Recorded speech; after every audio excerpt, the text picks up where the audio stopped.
gedung yang sangat tinggi. Di gedung yang sangat tinggi itu ada foto yang indah sekali. Satunya pengukir, satunya pemilik gedung itu.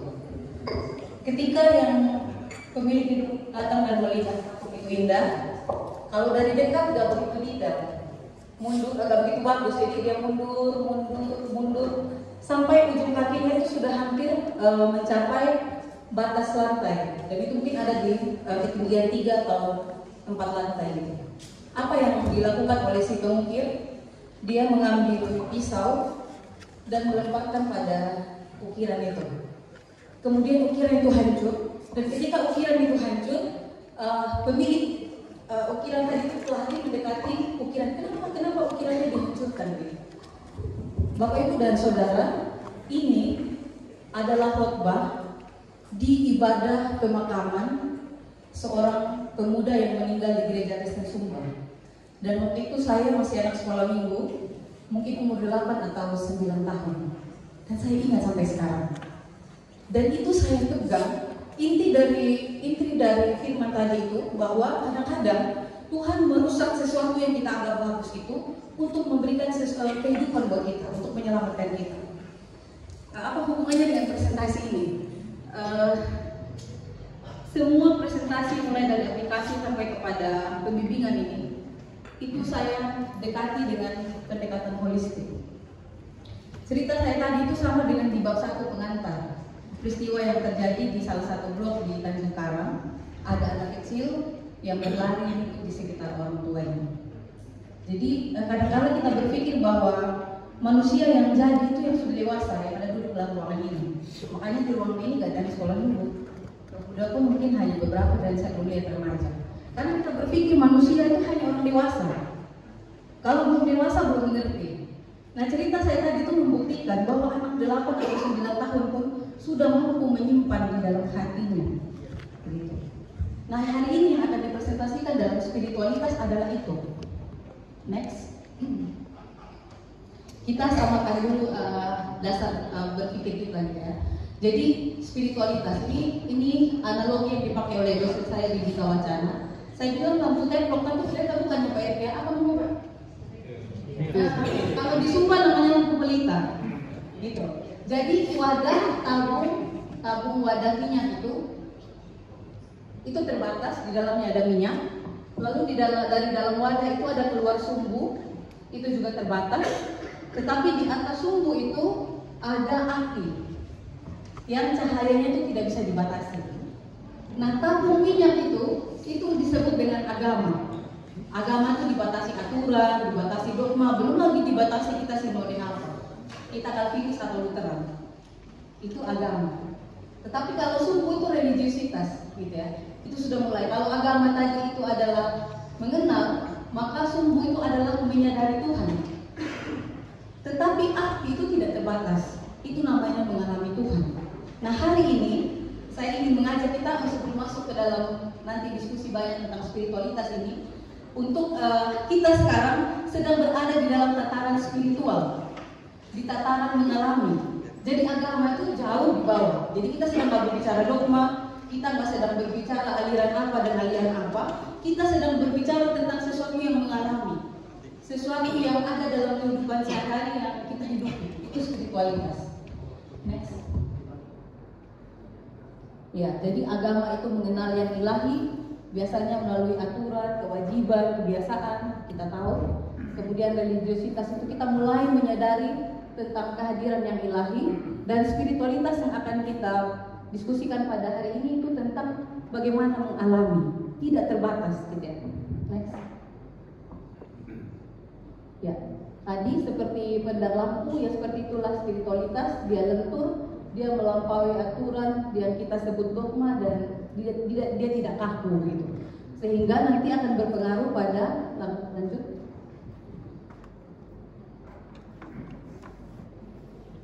Ya.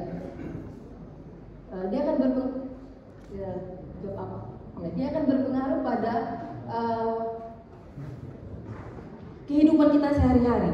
Jadi apa yang saya alami tadi itu dalam cerita di ibadah penghiburan itu mempengaruhi saya, mempengaruhi pikiran hati saya, dan itu juga akan mempengaruhi sikap saya dan jalan yang saya pilih.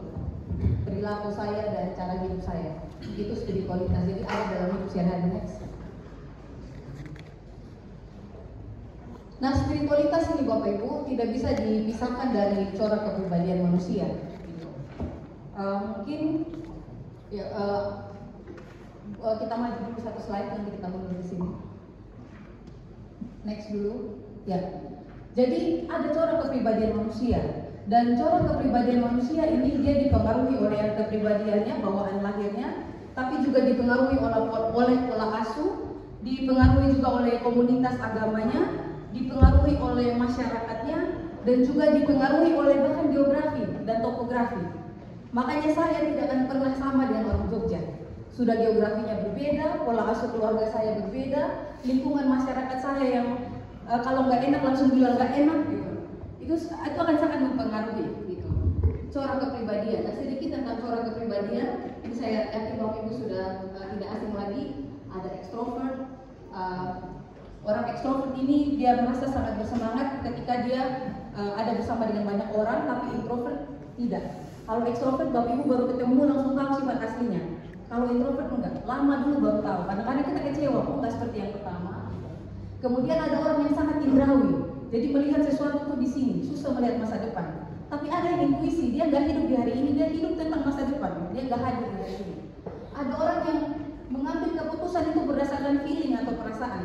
Tapi ada juga orang yang berdasarkan rasional atau pemikiran. Ada orang yang kalau duduk di ruangan ini dia lebih kepada pengamatan, bagus ya orang ini. Tapi ada orang yang judging, yang lebih kepada penilaian. Kok bajunya Pak Setianto sama Pak ini nggak sama gitu, itu judging.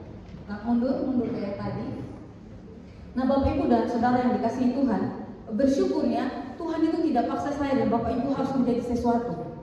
Bahwa lo ini kalau mau jadi pendeta harus kayak gaya bicaranya Romo, Yesus atau siapa. Ternyata Tuhan itu hadir dalam hidup manusia, membuat manusia mengalaminya dengan cara dalam kehidupan manusia yang apa adanya. Jadi kalau saya indrawi, Tuhan akan hadir dalam indrawi. Ketika saya lihat bunga ini indah, saya bisa merasakan Tuhan. Saya mengusulkan kepada panitia bagaimana kalau berkat nanti pakai aroma, karena saya indrawi. Jadi ketika berkat itu, ketika saya bisa mencium satu aroma, jadi bukan bicara masalah Katolik, sekali lagi kita ada dalam tataran spiritualitas. Ketika berkat dan saya bisa mencium berkat itu, saya bisa merasakan kehadiran Tuhan. Itu indrawi. Dan bersyukur Tuhan itu hadir dalam hidup kita sesuai dengan kepribadian kita, sesuai dengan cara kita bisa menerima dan mengenalnya. Tidak paksa kita mesti jadi orang lain. Oh ya, tadi pemikir. Di sini saya ketemu ada tipe spiritualitas yang pemikir ya tadi ya. Itu Pak Jumali. Jangan ngomong sesuatu yang terlalu kontemplasi sama beliau. Saya kalau duduk sama beliau Pak, kami ngomong tetragrammaton. Kami ngomong sejarah-sejarah Ibrani Yunani, itu Bapak Yehudian. Itu salah satu tipe intelektual yang saya ketemu di sini. Dan itu tidak, dan kalau kita masih pakai cara berpikir agama tadi, kita akan bilang itu salah. Harusnya duduk diam dengar aja, jangan protes sama pendeta. Yesus itu Allah atau anak Allah juga nggak bisa. Semua orang itu punya tipe kepribadian yang mempengaruhi tipe spiritualitasnya. Kalau pemikir, dia akan mendekati Tuhan, dia akan mengalami Tuhan dengan berpikir. Termasuk rasionalitas, dia itu akan menjadi jalan kudus itu istilahnya jadi Thomas untuk berjumpa dengan Tuhan. Gitu. Next. Tidak ada kepribadian yang jahat, yang ada tadi berbeda-beda. Jadi dalam spiritualitas pun tidak bisa orang yang suka duduk dia melipat tangan di sini memprotes orang yang aktivis seperti Pak Yunce itu tidak berspiritualitas, tidak bisa. Karena itu tipe kepribadian beliau. Termasuk kita yang introvert, yang sudah terbiasa dalam tradisi GKJ, tidak bisa juga menghakimi saudara-saudara kita yang terbiasa dari budaya Amerika yang ekspresif, bangun duduk dan melompat tepuk tangan, tidak bisa. Karena mereka hidup dibesarkan dalam lingkungan yang seperti itu, membentuk tipe kepribadian mereka dan membentuk spiritualitas mereka. Kenapa kita hari ini begini keadaan kita? Karena kita lahir dan besar dalam budaya GKJ, saya juga GKS, kita sama. Dan itu yang membentuk kita menjadi orang seperti tradisional, asketis, kita orangnya tenang teduh, gak suka pakai benda dan seterusnya. Next. Ya, itu Jalan Kudus. Next.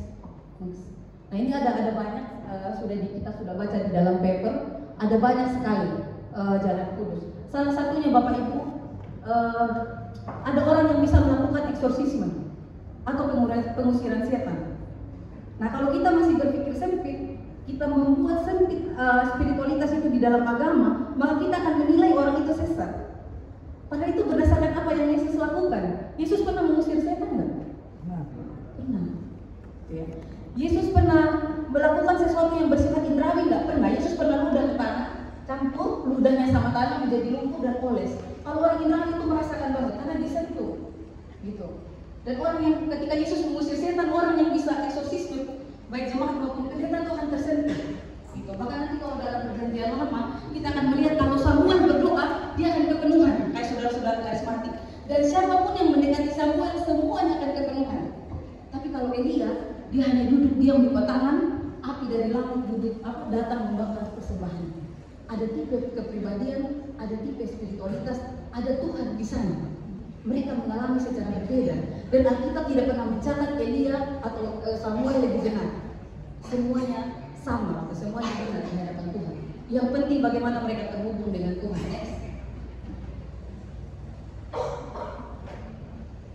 Ya, ini sudah tadi di awal.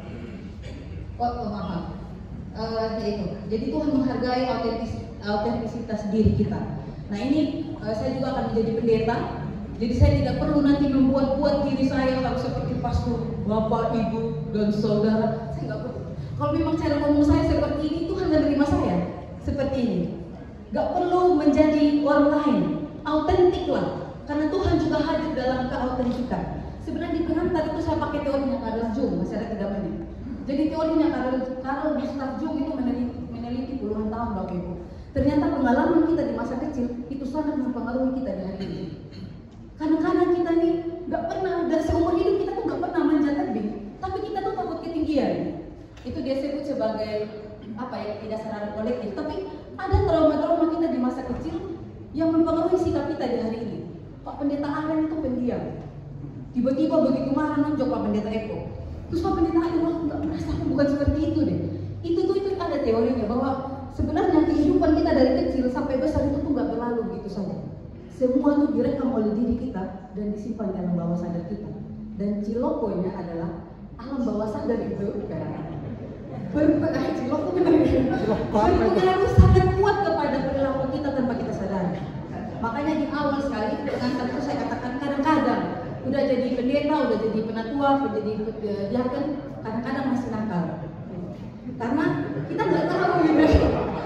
Makanya saya bilang sama pengamen ya, Pak, nakal dulu kalau mau jadi pendeta, CPDT, bangun lambat dulu, telat-telat dulu, berpakaian main-main dulu. Nanti kalau jadi pendeta kayak gitu udah telat, gitu ya. Jadi kita akui atau nggak akui, manusia kuat sekaligus rapuh. Nah, Paulus menggunakan contoh yang bagus sekali bahwa tubuh ini adalah kemah yang ada daging dan roh. Nah, supaya kita jangan jatuh pada kenakalan-kenakalan tadi sebagai hamba Tuhan, kita harus mengakui kelemahan-kelemahan dan kekuatan kita itu. Supaya apa? Supaya kita bisa kendalikan, kita olah, kita kuasai, kita berdayakan. Jadi menipu diri sendiri kalau mengatakan saya tidak punya kerapuhan. Saya pendeta, saya sudah diurapi, saya nggak punya kerapuhan. Itu berbohong. Kasihan gitu kehidupan kita yang seperti itu. Jadi menyadari, mengakui, dan mengelola. Di Duta Wacana, kami sebagai mahasiswa teologi kami dibekali.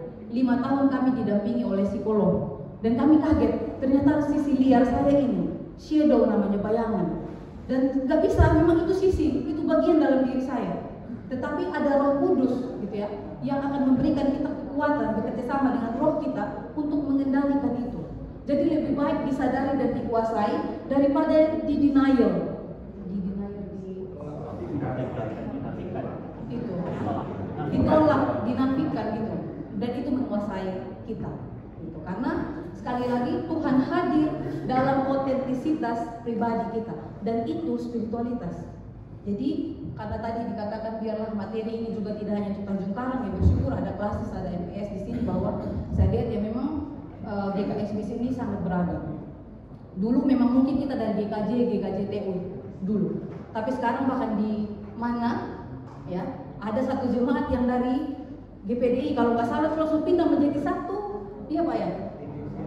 GKSIA, oh dari GKSIA, dari GKSIA langsung menjadi satu jemaat GKSBS, gitu. Itu latar belakang. Nah dengan, terima kasih.